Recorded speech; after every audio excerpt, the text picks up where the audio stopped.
Welcome to Bite at a Time Books, where we read you your favorite classics one bite at a time. My name is Bree Carlile, and I love to read and wanted to share my passion with listeners like you. You can sign up for our newsletter at biteatatimebooks.com.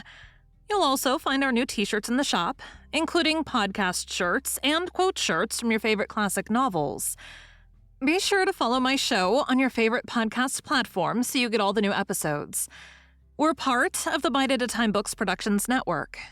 If you'd also like to hear what inspired your favorite classic author to write their novels, and what was going on in the world at the time, check out the Bite at a Time Books Behind the Story podcast, wherever you listen to podcasts. Today we'll be continuing Les Miserables by Victor Hugo.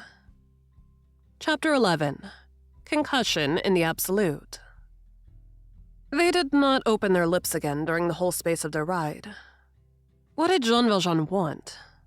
To finish what he had begun. To warn Cosette. To tell her where Marius was. To give her, possibly, some other useful information. To take, if he could, certain final measures. As for himself, so far as he was personally concerned, all was over. He had been seized by Javert and had not resisted. Any other man than himself in like situation would perhaps have had some vague thoughts connected with the rope which Thénardier had given him, and of the bars of the first cell that he should enter.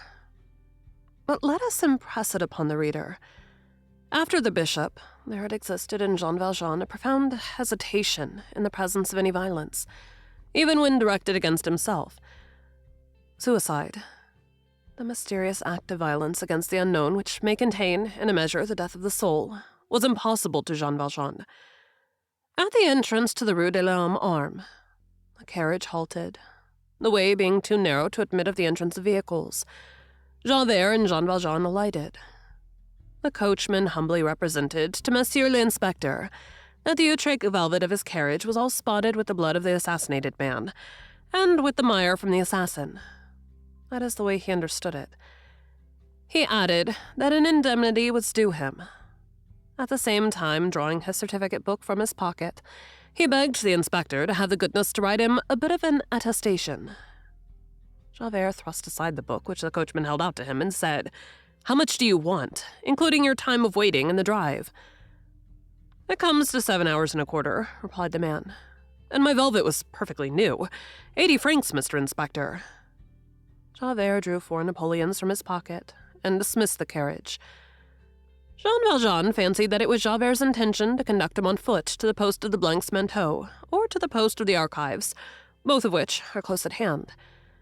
They entered the street. It was deserted, as usual. Javert followed Jean Valjean. They reached number 7. Jean Valjean knocked. The door opened.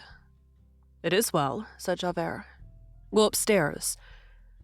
He added with a strange expression, and as though he were exerting an effort in speaking in this manner, "I will wait for you here."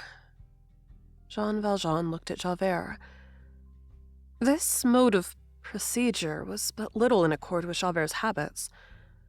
However, he could not be greatly surprised that Javert should now have a sort of haughty confidence in him, the confidence of the cat, which grants the mouse liberty to the length of its claws. Seeing that Jean Valjean had made up his mind to surrender himself and to make an end of it, he pushed open the door, entered the house, called to the porter who was in bed, and who had pulled the cord from his couch, "It is I," and ascended the stairs. On arriving at the first floor, he paused. All sorrowful roads have their stations. The window on the landing place, which was a sash window, was open. As in many ancient houses, the staircase got its light from without and had a view on the street. The street lantern, situated directly opposite, cast some light on the stairs, and thus effected some economy in illumination. Jean Valjean, either for the sake of getting the air or mechanically, thrust his head out of this window. He leaned out over the street. It is short, and the lantern lighted it from end to end. Jean Valjean was overwhelmed with amazement. There was no longer anyone there. Javert had taken his departure. Thank you for joining Bite at a Time Books today, while we read a bite of one of your favorite classics. Again, my name is Bree Carlile, and I hope you come back tomorrow for the next bite of Les Miserables. Don't forget, you can sign up for our newsletter at biteatatimebooks.com. And while you're there, check out our t-shirt shop.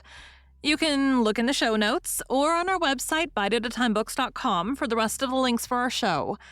We'd love to hear from you on social media. You can find us everywhere at Bite at a Time Books.